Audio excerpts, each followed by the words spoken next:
Global warming is one of the biggest issues demanding international action.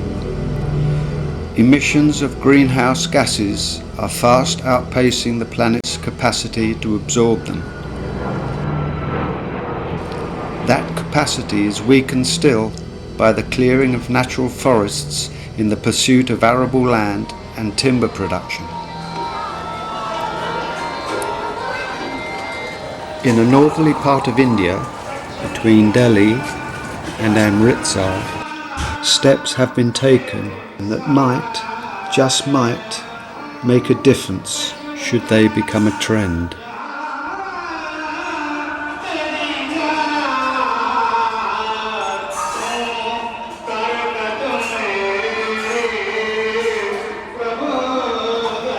"24 years ago, in and around the Yamunanagar district of Haryana, a mini-revolution in farmland management began that has now become a showcase to the world. From the inspired efforts of a few pioneering farmers, a major timber-producing industry has developed, showing yields per acre of up to 5 times that of anywhere else on the planet. This has been achieved with little compromise to traditional crop production through agroforestry.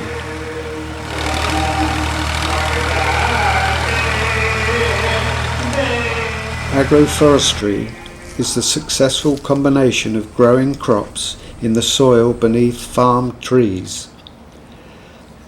Poplar and eucalyptus have been found to be the most suitable fast-growing hardwood trees to farm in these parts.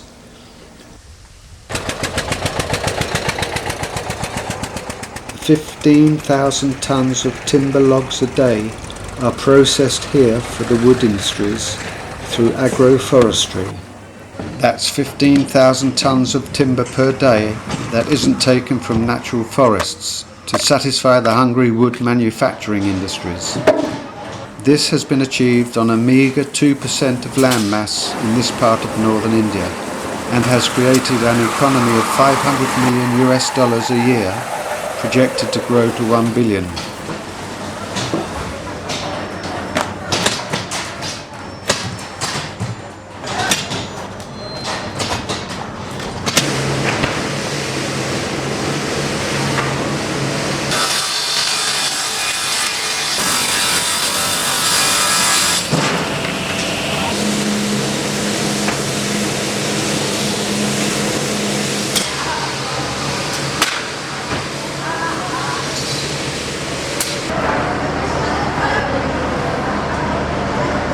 All this without seriously denting food crop production.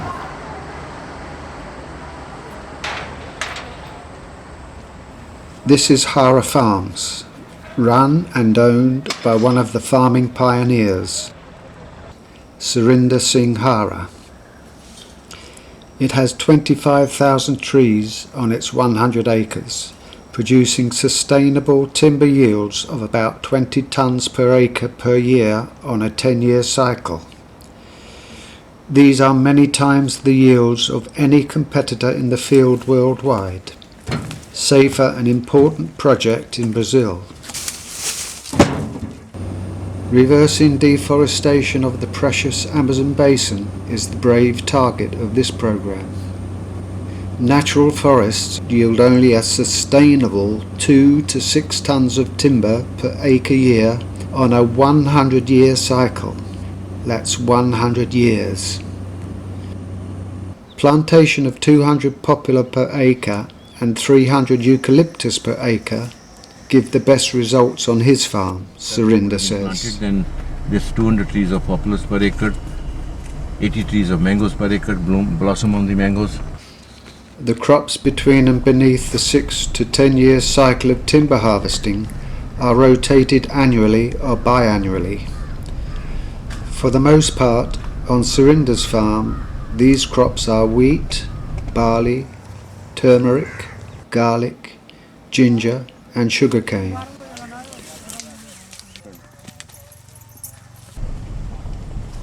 Horticulture trees, mangoes and lychees are also an integral part of his agroforestry setup. Sunlight reaches the crops to best advantage by strategic pruning of the lower branches. The trees grow on average 12 feet a year. When they are strong enough to support a slight man's weight, some branches higher up are also pruned. Annual pruning of poplars is a specialised operation that aims at keeping one leader trunk growing straight up, but ensuring that a sufficient number of short branches remain for the necessary photosynthesis activity.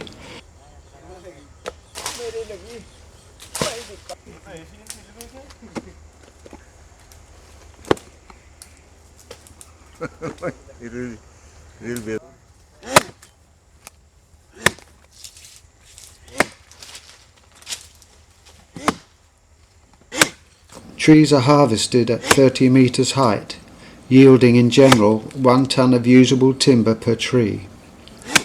We want the tree to fall exactly at one place, and because we've got too many fruit trees, we don't want to damage them.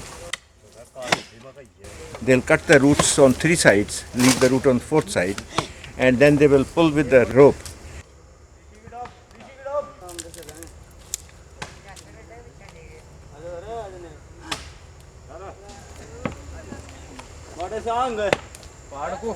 And then watch in which angle it's falling.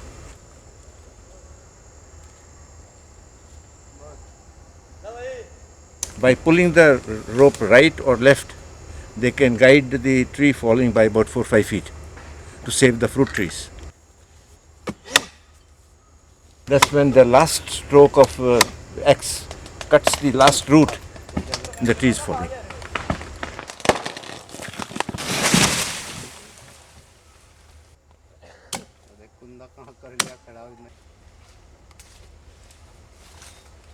The roots and larger branches go to paper mills or are sold as fuel.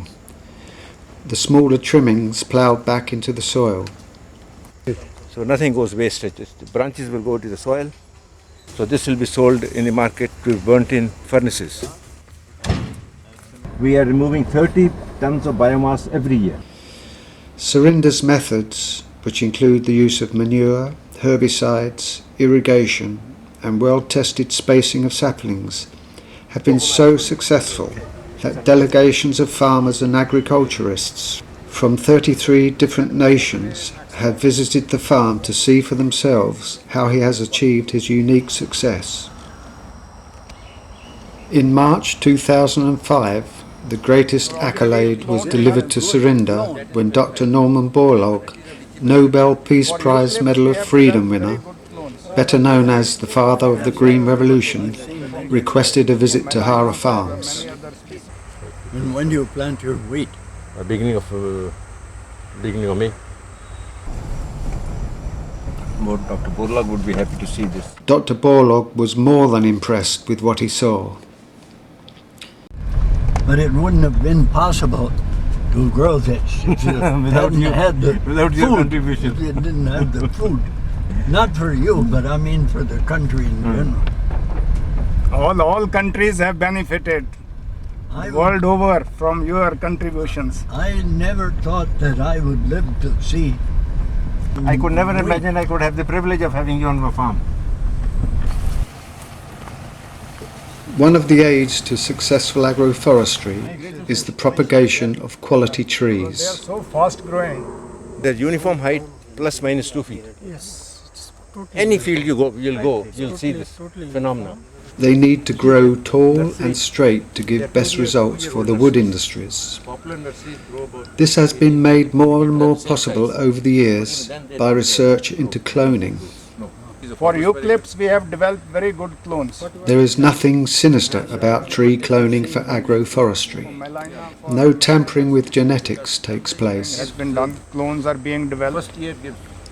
Dr. P.R. Lal, recipient of the highest award in India for services to the environment, runs a research farm specialising in the production of thousands of eucalyptus clones to suit the many diverse climate and soil conditions in India. We will take the most outstanding trees from a seed root plantation. Then we multiply each tree through vegetative propagation techniques, what's called cloning. Cloning ensures that the best parent trees are selected from which cuttings are taken and nurtured. We'll cut back the mother tree and new coppice shoots will come. When those shoots are about 2 months old, we harvest those coppice shoots and then cuttings are prepared from those coppice shoots. We are taking advantage of nature's variation. We are just selecting the ones which are genetically superior, and that superiority or genetic diversity has been created by nature. We are taking advantage of that. This is a special growing medium. It is made from a naturally occurring mineral. So this will be used as a growing medium for these cuttings.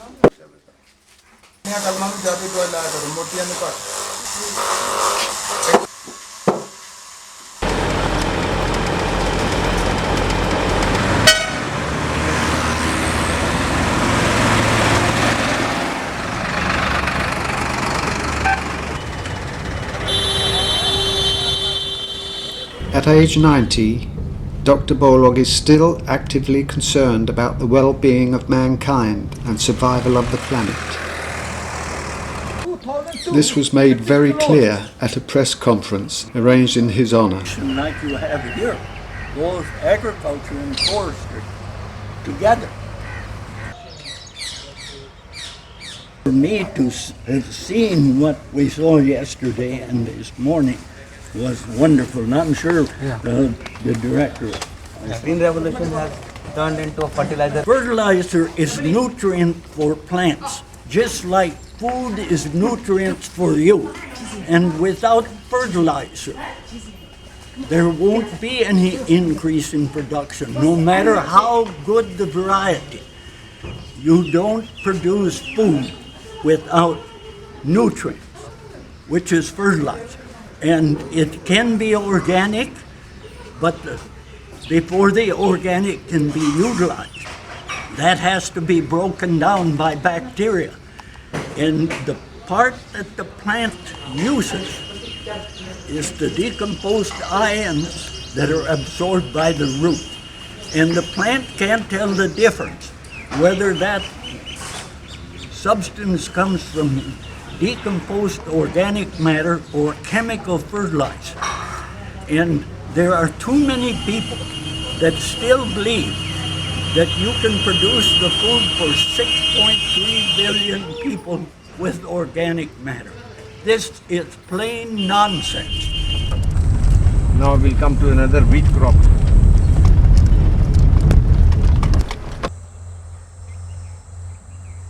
With judicious introduction of agroforestry in suitable habitats around the globe, natural forests, most crucially the hardwood varieties, could be revitalized and protected.